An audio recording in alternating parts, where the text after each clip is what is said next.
नमस्कार. आपल्या यूट्यूब चॅनलमध्ये आपलं स्वागत आहे. मी डॉक्टर सायली शिंत्रे.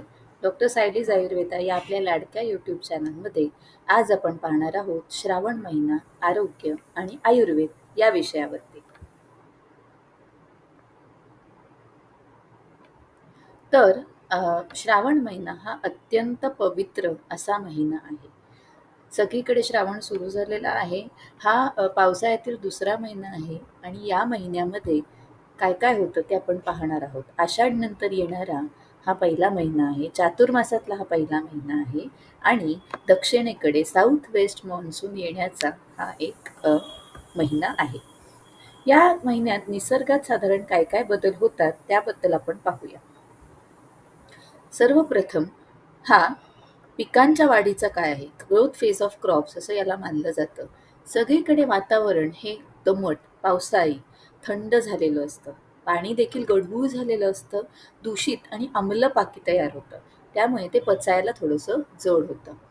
आयुर्वेदानुसार वर्षा ऋतूचे हे 2 महिने आहेत, श्रावण आणि भाद्रपद. साधारण जुलै ते ऑगस्ट हे 2 महिने आपण मॉन्सून किंवा वर्षा या ऋतूमध्ये मोडतात. ह्या आरोग्याच्या दृष्टीने विचार करण्याआधी आपण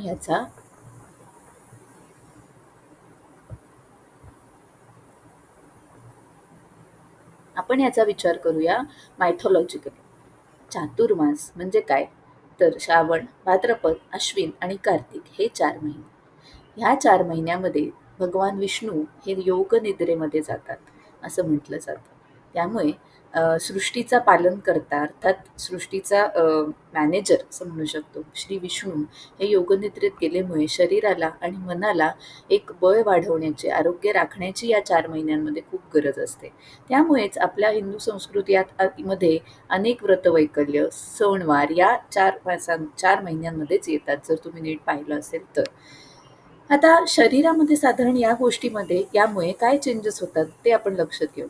तर भगवान विष्णू असं म्हणतात की अहम वैश्वानरो भूत्वा प्राणीनाम देहमाश्रितम. म्हणजे काय? तर अग्निरूपाने ते आपल्या शरीरात स्थित आहे.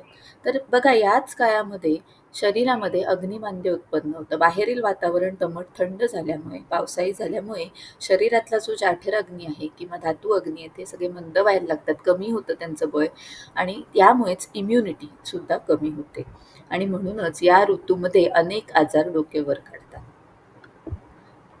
तर या ऋतूत भरपूर वर्षा ऋतूमध्ये पासून किंवा श्रावण महिन्यापासून बरीच सण व्रतवैकल्ये सांगितलेली आहेत. जसं की नागपंचमी, नारळी पौर्णिमा, रक्षाबंधन, गोपाळकाला किंवा वेगवेगळी व्रतं सांगितलेली आहेत. श्रावणी सोमवाराला, मंगळागौराली, या अशा वेगवेगळ्या व्रतांमार्फत किंवा अशा सणांमार्फत आपलं आरोग्य टिकवण्याचा एक छोटासा प्रयत्न आपल्या पूर्वजांनी केलेला आहे, की निदान व्रतवैकल्याच्या नावाखाली तरी माणसं त्यांचे आरोग्य जपतील. म्हणून त्यांना त्या ऋतूत तुम्ही जर नीट बघाल तर त्या त्या सणावाराला किंवा व्रतवैकल्याला येणारे नैवेद्य किंवा वापरण्यात येणारी फुलं किंवा वेगवेगळी ही औषधी आहेत किंवा जे नैवेद्य तयार करतो हे शरीरातल्या दोषांना सम अवस्थेत आणण्यासाठी केलेला एक छोटासा प्रयत्न आहे असं आपल्या लक्षात येईल. आता आरोग्याच्या दृष्टीने आपण पाहूया. तर मी आधीच म्हटल्याप्रमाणे अग्नी मंद असतो, बळ अल्प झालेलं असतं, इम्युनिटी कमी झालेली असते and we are more prone to infectious diseases during this time. कारण की पाणी दूषित झालेलं असतं. नंतर त्याचा पाणीसुद्धा पचायला जड होतं. त्यामुळे बरेच वेळा आम्ही सांगतो की पाणी उकळून प्यावं या ऋतूंमध्ये, पावसाळ्यामध्ये. जरी तुमच्याकडे फिल्टर्स असतील, आरो किंवा व्हॉटेवर असेल, तरीसुद्धा पाणी हे थोडंसं उकळून जर नीट घेतलंत ना तर ते पचायला सोपं होतं. विशेषतः छोट्या मुलांची काळजी या ऋतूंमध्ये घ्या. आता सगळीकडे बघण्यात येतं की लहान मुलांमध्येच भरपूर सर्दी, खोकला किंवा हँड फूट माउथ डिसीज सारखे आजार डोकं वर काढत आहेत. ओके, हे व्हायरल डिसीजेस आहेत. एअरबॉर्न, वॉटरबॉर्न, ड्रॉपलेट इन्फेक्शन्स, फूडबॉर्न डिसीजेस हळूहळू या 4 महिन्यांमध्ये डोकं वर काढतात. या महिन्यामध्ये आपल्याला बरेच ठिकाणी कांदा, लसूण वर्ज्य करायला सांगितलेली आहे. तर आता असं का बरं सांगितलं असेल असा विचार नेहमी येतो. तर लसूण ही पित्त प्रकोपक आहे आणि कांदासुद्धा ह्याच्याने जरी तो कफ कमी करणार असला तरी ते कंद जमिनीखालचं असल्यामुळे ते इन्फेक्टेड असण्याचे चान्सेस खूप वेळा असतात. आणि ऑलरेडी इम्युनिटी कमी झालेली असताना असे पदार्थ खाणं म्हणजे साक्षात रोगांना आमंत्रण देण्यासारखं आहे. म्हणून या ऋतूमध्ये कांदा, लसूण वर्ज्य केलं असावं किंवा वांग, काळे मूग, पालेभाज्या या थोड्याशा कमी खाव्या. मध्य मासे हे सेवन करू नये, कारण की माशांचाही हा ब्रीडिंग टाईम असतो. त्यामुळे त्यांचाही विचार केलेला यामध्ये दिसत आहे. किंवा मद्य पिण्याने सुद्धा पुढे येणारा जो शरद ऋतू आहे त्यामध्ये पित्ताचा प्रकोप होतो. या ऋतूमध्ये वाताचा प्रकोप होतो, म्हणून वांगी वगैरे असे पदार्थ या ऋतूत वर्ज्य सांगितले. तसेच प्रवास करणं सुद्धा, आता हे आधीच्या काळाप्रमाणे सांगितलेलं आहे, प्रवास करणं सुद्धा वर्ज्य सांगितलेलं आहे.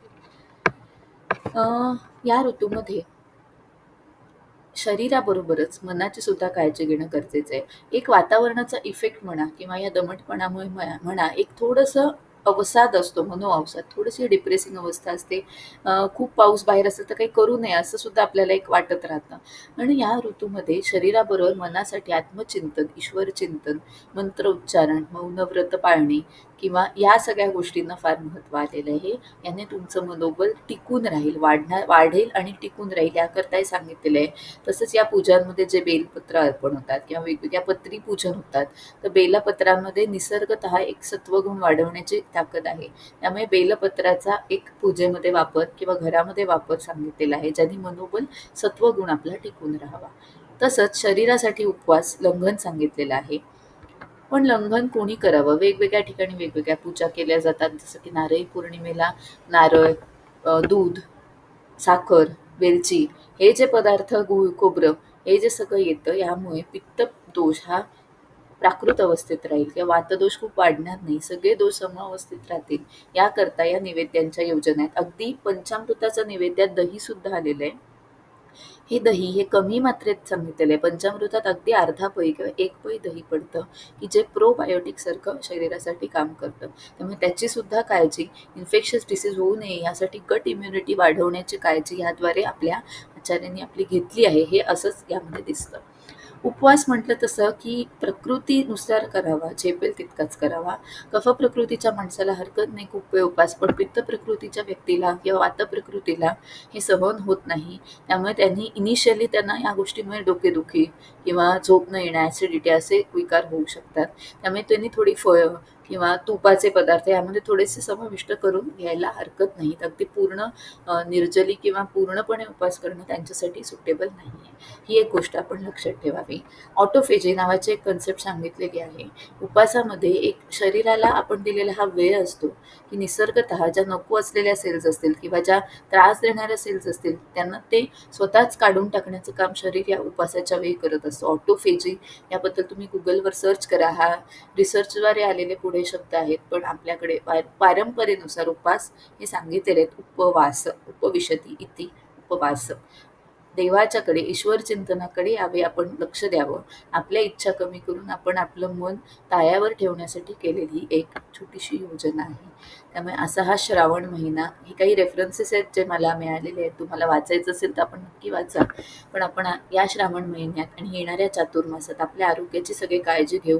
आणि मी नेहमीच म्हणते तसं आयुर्वेदानुसार, आयुर्वेदाद्वारे prevention is better than cure. त्यामुळे आपण आपल्या स्वतःचं आरोग्य, आपल्या इतरांचं आरोग्य, प्रियजनांचं आरोग्य याद्वारे नक्कीच राखू. प्रिव्हेंट करू डिसीजला. दुसरी पायरी ट्रीटमेंट आहे, पहिली पायरी प्रिव्हेन्शन आहे. त्याबद्दल आपण सगळेच काळजी घेऊ. सर्वेपि सुखिनः सन्तु, सर्वे सन्तु निरामयाः, सर्वे भद्राणि पश्यन्तु मा कश्चित् दुःखमाप्नुयात्. आपण पुन्हा भेटू लवकरच एक असा नवीन विषय घेऊन. जर तुम्हाला काही शंका असतील किंवा तुम्हाला काही विचारायचं असेल किंवा एखादा विषय सुचवायचा असेल तर मला नक्की संपर्क करा.